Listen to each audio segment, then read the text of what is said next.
I'd now like to introduce you to today's presenters, Brian Makowski and Kim Kemp. Brian has held strategic roles in the L&D space for over 25 years and is currently a performance management consultant with GP Strategies. He has a passion for developing people, instructional systems, and learning solutions, but his main passion is helping clients to better understand their business challenges and crafting the perfect business transformation solutions. Kim has more than 20 years of experience providing learning and performance, change management, and user adoption services for Fortune 500 companies to support their implementation of complex business systems as part of a broader organizational change. I've had the pleasure of, I've worked with Kim for several years now, and I've had the pleasure of working with Brian now for a little while and getting to know them. So a few separate fun facts I've learned about each of them. Brian actually played soccer for 13 years, and he is thoroughly enjoying the World Cup right now with his 13-year-old twins, and they also play. And Kim also served in the Army as a Chinese linguist. So that's a very, very cool fact for both of them. It's been a pleasure getting to know both of you, and I know we are all looking forward to hearing your thoughts for today. So with that, Kim, I'll go ahead and turn the session over to you. Thank you, Kayla. I really appreciate those introductions. All right, let's advance to the next slide here. Thank you so much, everybody out in the audience that's joining today. We know you have busy schedules. Brian and I really appreciate you taking the time out to join us. No. Hello? Oh, I just saw that someone can't hear me very well. I hope that this is better. So I just wanted to give my appreciation for those of you who have joined us today. Hopefully everybody in the audience is a professional who's working to support large, global, maybe complex enterprise systems implementations and or transformations. Because during our jam-packed 20 minutes with you, Brian and I will be sharing some of our secrets to successfully addressing the people challenges related to these kinds of technology initiatives. So the first thing we're going to do is align on some of the more well-known challenges to user adoption success.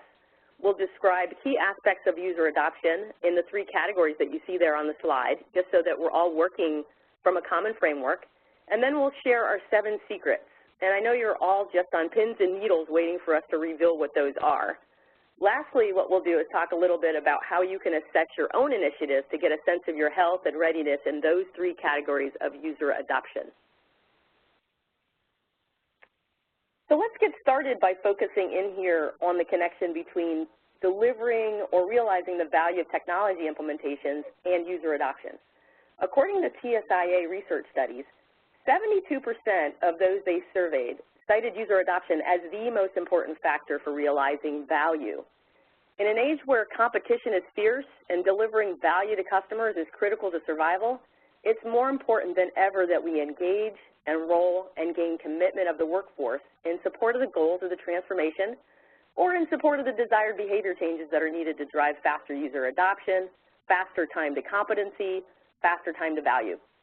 And as someone who's been working in this field for over 20 years, I can tell you that it happens with great frequency, more than we'd like to see, that the technology becomes the main focus of an implementation or transformation, when really the main challenges to success are actually people-related. In fact, as noted here on this slide, overwhelmingly, of the challenges organizations face when implementing systems, the majority are people-related.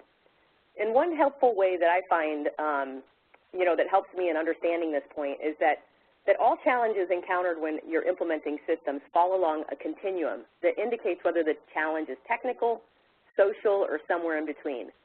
And when you step back and look at typical technology challenges versus the typical social challenges that are presented to us on these types of programs, it becomes clear pretty quickly that the social challenges are the ones that tend to be the more taxing, the ones that create the most organizational drag, the ones that seem to be, at least in my mind, the most unyielding.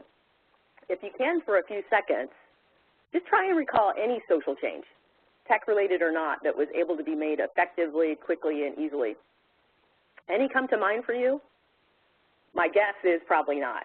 So for me, when I think of it like that, it becomes easy to understand why so many technology implementations fail to reach their intended results. It's important to do more than just check the box and say, okay, we added some communications and training resources to the project. To be successful, you need to get the right people-related leadership and support, and then focus that support at the right time and the right levels of the organization. So what do we focus on for success? I'm going to turn it over to Brian now so he can walk us through a high-level framework that we'll use to guide the presentation. Brian? Great. Thanks, Kim, and thanks, Kayla, for that wonderful introduction. I do hope that there's some other World Cup fans that are out there as well. So welcome, everyone, and thanks for joining us. With large business transformations that are centered around IT systems, we typically find that preparing the workforce encompasses these three primary areas that you see on this chart on this slide. The first area is change readiness, and that's in the dark blue, and that's really the planning and preparing for change phase. The second area in the light blue is end-user adoption readiness, and that's the tactical training on processes and system tasks. And then the third area is post-go-live readiness, and that's really the planning phase for help, performance support, and continuous learning, typically after go-live. So Kim and I have really picked our top 7 secrets to successful end-user adoption that are really spread across these three areas, which we'll discuss in more detail on the following slides. So let's move on now to secret number 1, and I know that, there's probably a drum roll somewhere going on right now because you're all waiting for this, but secret number 1 is balance change strategy with tactical execution. So business transformation is actually all about change and change management. So it's only fitting that our first secret relates to change management. Business transformation is a strong phrase, but at the end of the day, your program has to execute and deliver on business benefits. You need the right mix of change strategy and leadership combined with the ability to execute that strategy at the tactical level. So actually focusing too much on strategy or execution can actually diminish your OCM project benefits. So this means really picking the right OCM lead resource, and that's critical to project success. In many cases, if your budget doesn't allow for multiple OCM resources, you'll need a strong lead that can garner the respect and confidence of leadership stakeholders, but also execute on the change and communication strategies and see the project really through to the end. This actually reminds me of one of my first IT change projects that I worked on with IBM. We brought in a strong executive OCM leader who was highly respected and could influence at many levels of the organization. But due to the project constraints, the customer could only keep this person on for about 4 months, and they used an internal OCM resource to execute on the change plans. So momentum was actually high at the beginning of the project, but tapered off in the middle and the end of the project, and by the time training actually occurred, the alignment and commitment level was not really where it could have been or should have been. So finding the right person or team with the right balance that can fit into the culture of your organization will actually help mitigate risks and set the project on the right path. So that's secret number 1, balance change strategy with tactical execution. So let's move on now to secret number 2, also related to change management, and that is leadership alignment and commitment is key. So the goal of OCM is to bring all stakeholders through the process of awareness and understanding, engagement, and commitment. And to be successful, you need to start at the top of the project or the company org chart by aligning the leaders and getting their commitment to do what it takes for a successful business transformation. So let's break this down a little bit. Awareness is knowledge and understanding for really what's about to happen. That's kind of how I define awareness. Commitment is each stakeholder's willingness to remove barriers and obstacles and promote success of your project. You can't have one without the other, and both really are requirements for good change management strategy. Your OCM program should begin with a story, such as why is the business transforming, or what are the target business outcomes.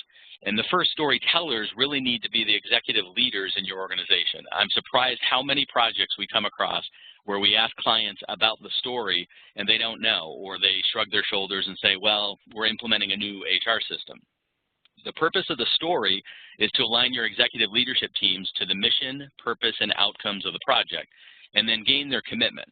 Remember, alignment and commitment are 2 different things. You can have your entire leadership team aligned to a mission, but yet some are still not committed.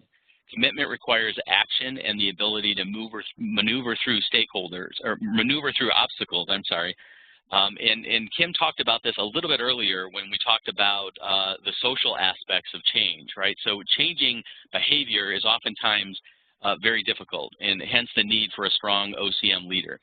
This area of OCM can be one of the most challenging because it involves behavioral change, and let's put it this way, humans are not necessarily great at changing behaviors, especially behaviors that are learned or adapted over many years. So that finalizes secret number 2, and now I'm going to actually turn it over to Kim, and she's going to take us through secret number 3. Hi, Brian. Kim actually just lost power, and so we're trying to get her back up and connected. Is there any way that you can cover secret number 3 until we get her back up? I can certainly do that. I understand the situation. So yeah, let's talk about secret number 3. And this is in the category of our end user adoption, so primarily focused on training. So secret number 3 is focused training on system tasks and business processes. So really a good training design and development and deployment strategy will do both. And I can't tell you how many times we've been involved in projects where our project teams, or mostly our customers, are so focused on the technology and the system tasks and the transactions that they oftentimes lose focus with why are we doing this in the first place, and what are the business processes and the business transformations that we need to account for when it comes to training. So the goal here is really to start with the why, and we talked a little bit about that as far as change management goes, and making sure that the change story is a story that comes down from leadership, and that really cascades directly into end user training and making sure that our training message and our training materials focus on not only the why, but as well as the transactions and the what. Another key point with training is to really blend process training into systems training, right? So oftentimes we find in projects that most of the approaches are about 80% focused on system tasks and maybe 20% focused on process. And what we'd like to see typically in a best practice is that we flip that and focus 80% of our efforts and our training on the business process and the processes that are wrapped around all of the transactions, and then maybe about 20% or 30% of system task training, which is really, when I say that, I mean hands-on training, step by step. This is what you do. This is the button you click. This is the drop down. This is the choice that you make. So oftentimes in these implementations, we get a little carried away on the system side, and we forget about that people side, which is the understanding of why are we doing this? How does this fit into the big picture? The other point to make here is the ability to use modern classroom design. And so oftentimes, if you've heard of this term in the past called a flipped classroom or a reverse classroom, what we try to do with that is take a lot of the business process and the storytelling and the why pieces and put those in a format where end users can compile and consume that information outside of a typical classroom setting. We know everyone's busy. We know time is of the essence. And in filling a classroom for 4 hours or even 2 hours can be a daunting task for many organizations. So using a flipped classroom or reverse classroom methodology can actually tackle a lot of the business process elements outside of the classroom in more of a self-paced study or self-learning atmosphere, where you can design and develop e-learning or quick reference job aids, or some other form of micro-learning that they can take on their own time. And then that way, when you get into the classroom, that time can be spent more on the hands-on system task-related types of activities, and then how those activities actually apply back to the business processes that they've actually learned on their own. So I think these 3 key points, understanding and starting with the why, blending business process as well as system task training, and then using some new and innovative approaches like a reverse classroom, all are key elements that make up our secret number 3. Hello? So with that, hello? Yep, Kim, are you back? I'm back. What a wonderful job you did. And thank you so much for doing secret number 3 for me. Technology, I tell you. No problem. I'll let you take it from here. All right, let's go on to secret number 4. So that is design training to be role-based. And it is very highly related to secret number 3 that Brian just talked about.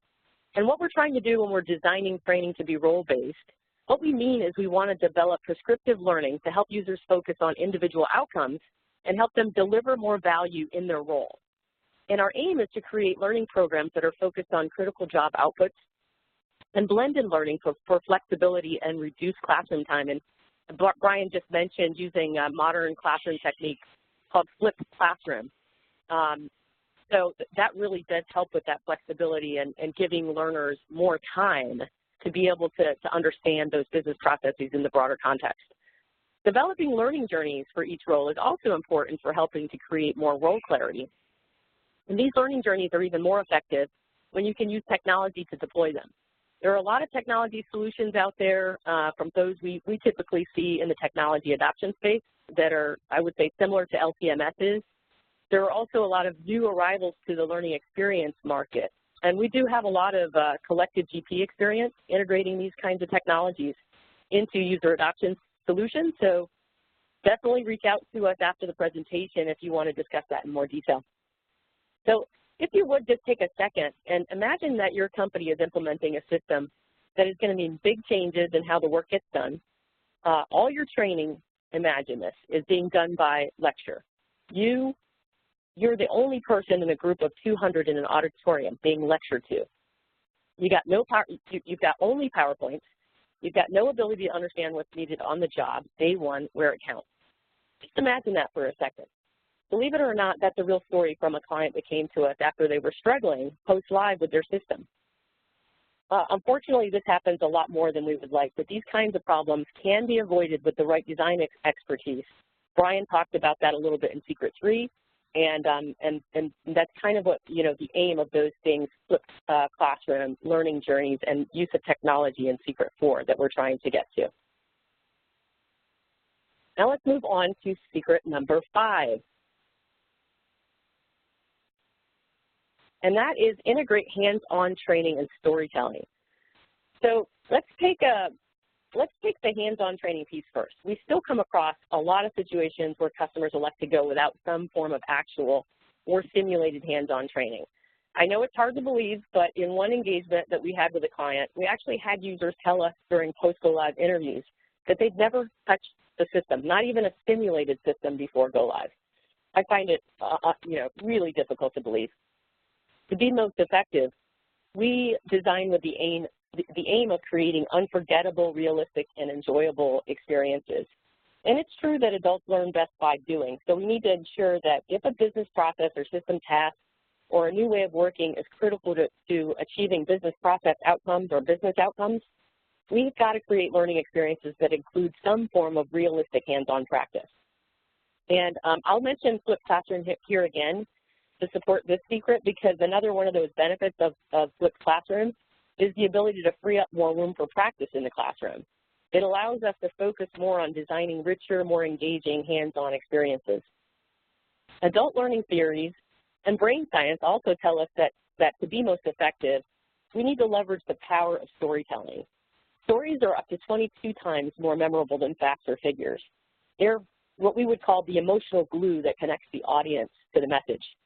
Compelling stories can exhort, they can inspire people into action. So if you're looking to change behavior, really, consider using stories in your learning programs to make them more impactful. And lastly, I would like to just plug technology again.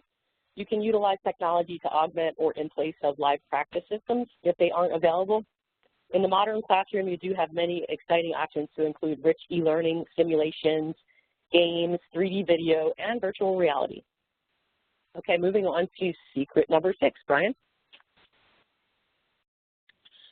All right, thanks, Kim. Secret number 6 is about post-go-live, and really the belief that go-live is not the end, it is the beginning.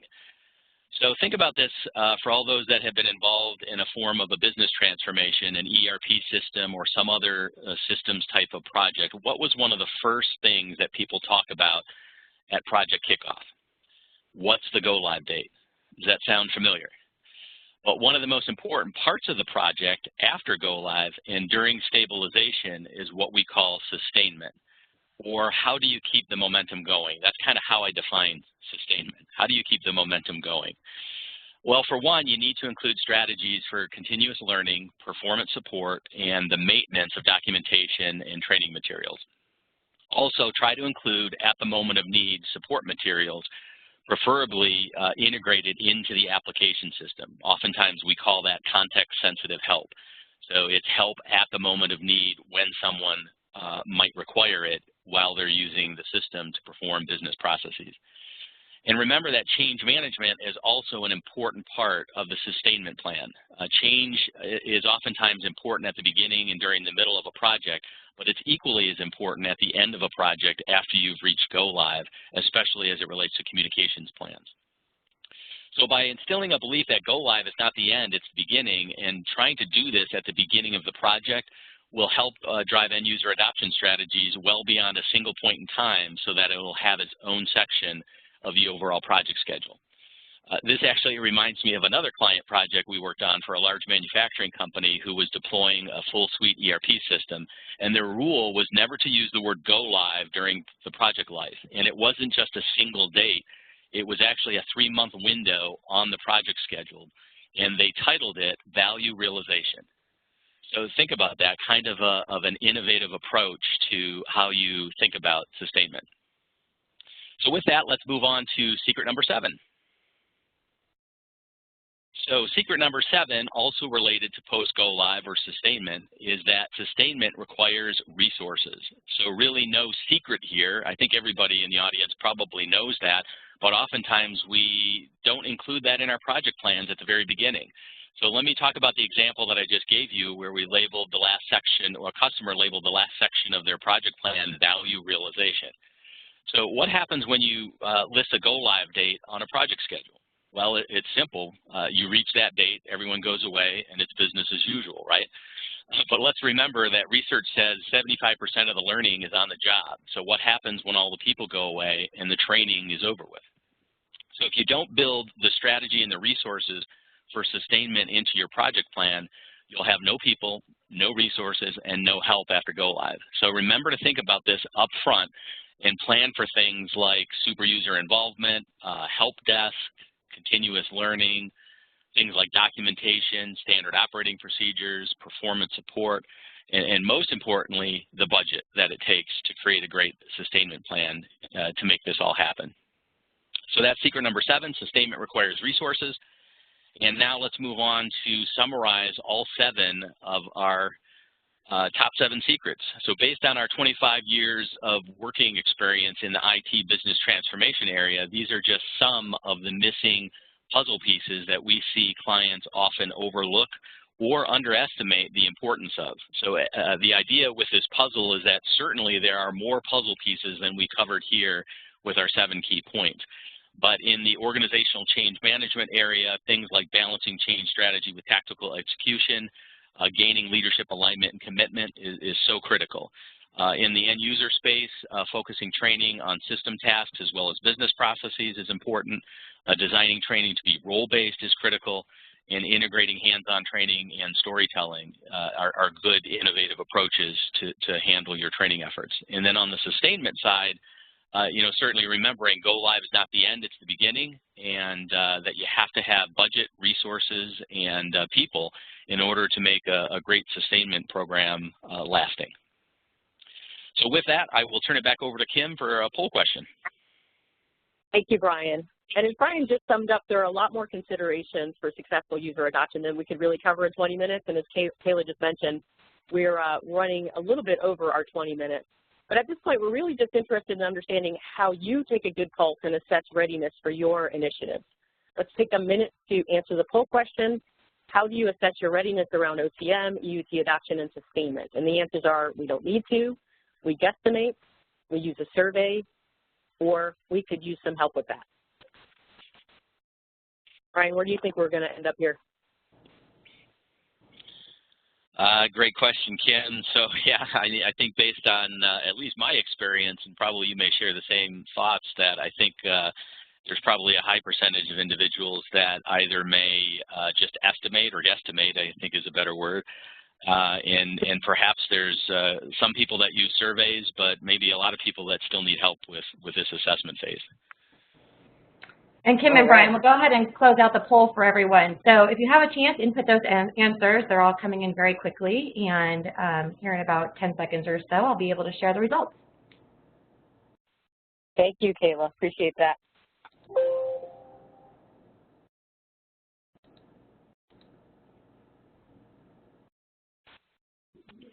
Okay. Well, it looks like you probably were right, Brian.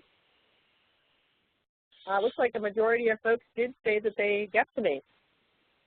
So hopefully we have something that might help with that. So why don't we move on to the next slide? Because what we would like to do is just give Brian a few minutes to share with you a high-level approach that we use at GP Strategies to assess readiness. You want to go through that, Brian? Sure, Kim, no problem. And again, as I suggested, certainly it's a difficult thing to estimate what's going to happen in the future, and I think a lot of organizations try to do that, maybe don't do it as well as they could.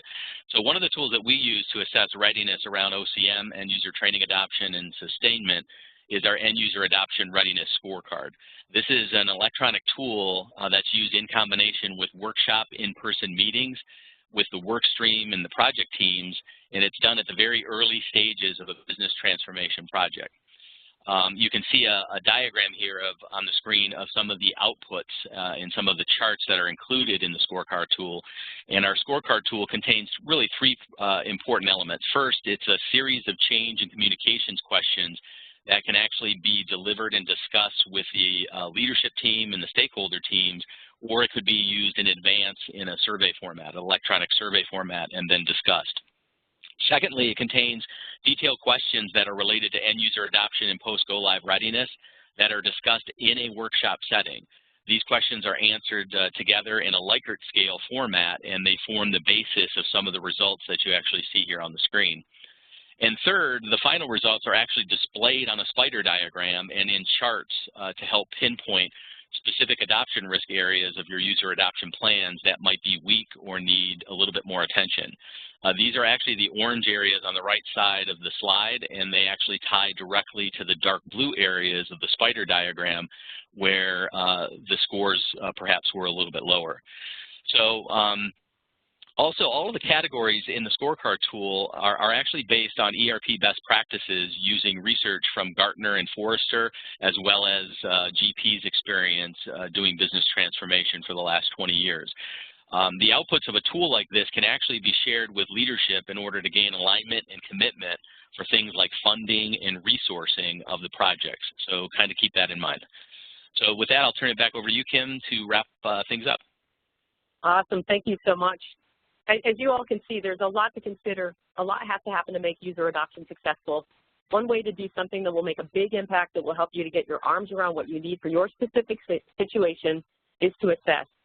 As Brian talked about, this assessment can be used to highlight areas of risk that you might encounter before, during, or after an initiative.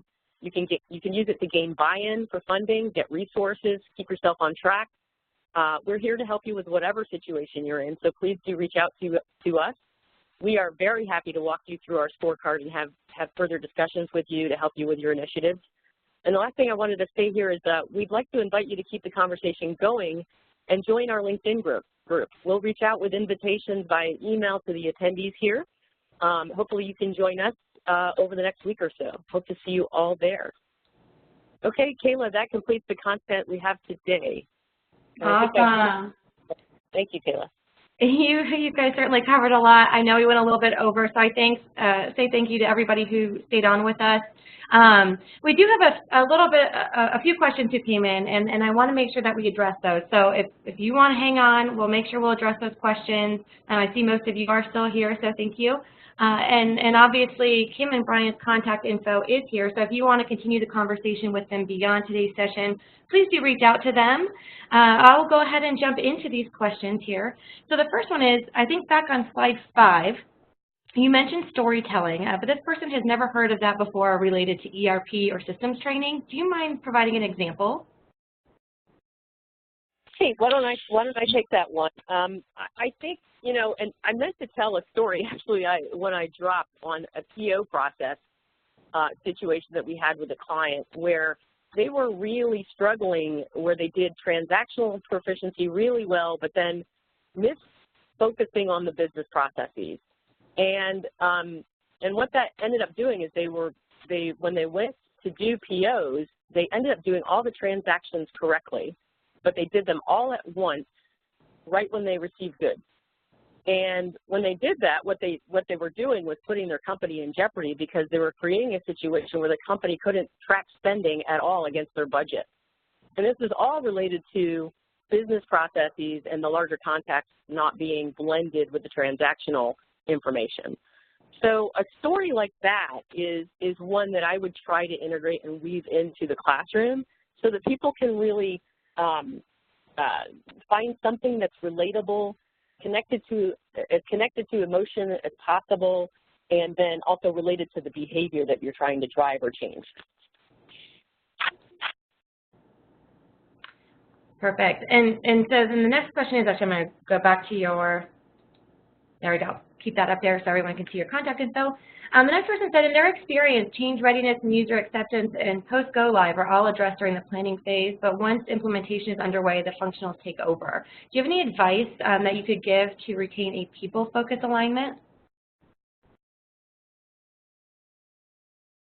That's a great question. I can take that one, Kim. Yeah, so oftentimes what that defines is the typical OCM methodology that people go through. Is they kind of front load change management, and as the project progresses, there seems to be a lag, kind of like I described a little bit earlier. There seems to be a lag on the functional aspects of change management and actually executing on the change elements throughout the entire life cycle. So a couple of things for advice there. Number one is, making sure that the story in the beginning and the alignment and commitment from the executive stakeholders is pretty solid, because when you reach those types of gaps in the middle of the project, you're going to have to rely on your managers, your executives, and the rest of the stakeholders to really help reinforce the importance of keeping and sustaining the change management and the communications plans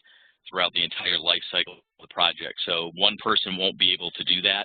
So a good change management lead that comes into a program, they're not going to be the Lone Ranger on the horse, riding from one end all the way to the other end. They're going to solicit executives, executive leaders, good managers, good super users, good change agents along the way, and get them on their own horses and have them all heading in the same direction with them, so that it's more of a united front rather than just a single person or a single task that has to be done throughout the entire life cycle of the project.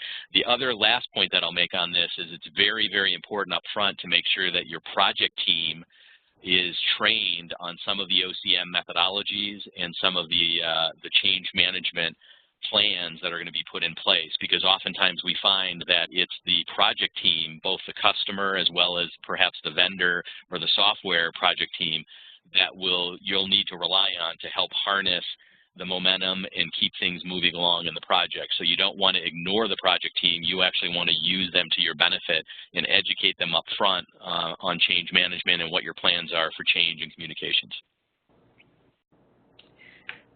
So the next question I want to address, and I want to make sure too that you have enough information to answer this in completely. So it might be something that we even follow up more on in the blog post. But can you discuss the role of two other additional components around user support during the value realization stage, as well as online help and guidance? Yeah, I would say, Kayla, this is something that we would want to try to discuss in a lot more detail. One of the things that we realized here is that we have 20 minutes, which we went over already. But in the value realization stage, I think it really is important to understand that broader context that we were talking about before, where you may be developing what I would consider next level training, perhaps, to address more of the broader context, and actually you're thinking more in terms of performance-based training in the role, so that the person in the role can actually deliver more value than what you're focused on in the initial stages of realization. Another component too that we could discuss is around super users and making sure that there's good collaboration. There's a good super user strategy and program that's been implemented. And as I said, there's a lot that we could discuss here. And I would say, I think part 2 of that question was around online help and guidance. There's a ton that we could discuss around systems. I mentioned some systems that are kind of like LCMSs, like many of you may have heard of InfoPack or Uperform, SAP Enable Now, Acima. These can play a big role in supporting online help and guidance post-live. There are also, learning experience programs that can be part of the solution. So some of those might be something like Degreed or PathGather, EdCast. There's other kinds of help, that are cloud-based, bubble help as we call them, Guide Me, Walk Me, those kinds of things. So there are plenty of options out there, and it's about really honestly thinking about the total solution, tying that to the business objectives, and really focusing in and honing in on the behavior that you're trying to drive. Thanks, Kim. And I think maybe what we'll do too is that leads us into potential more additional webinars or blog posts where we can dive into those topics a little bit more. I have one more question I do want to address because I think it might be on the minds of some of the folks on the call, and then we'll go ahead and close out. When you guys talked about the Scorecard tool, how long does it typically take to run through that tool? In other words, what's the time commitment from the project team? This is Brian. I'll take that, Kayla. Yeah, that's a great question, and I probably should have addressed it on that slide, but it's an easy question to answer. The way that we use the Scorecard tool is that it's done across a 1 to 2 week period of time. It's not full-time during that 1 to 2 week period of time. It typically takes 1 or 2 hour to 2 hour workshops to get the data necessarily for the inputs of the Scorecard tool. Then we do some analysis and we start ranking some of the high-risk areas, and we learn a little bit more about how those risk areas are tied to the organization. And then we come back with some specific findings and recommendations, which we present back to the project team in another 1 hour session. So we typically do about 3 1 to 2 hour sessions across a 2 week period of time, and that's about all the involvement we need from the customers in order to execute the Scorecard tool. Great. Well, we'll go ahead and wrap things up. Thank you to everyone for joining, and thank you to our presenters for hosting that great session. We do hope that you'll join us again for more webinars. Future topics are digital transformation, organizational change management, and we also are including one on tips for driving innovation from within. Registration for these sessions are available at gpstrategies.com under webinars. I wish everyone on the call a wonderful and productive day.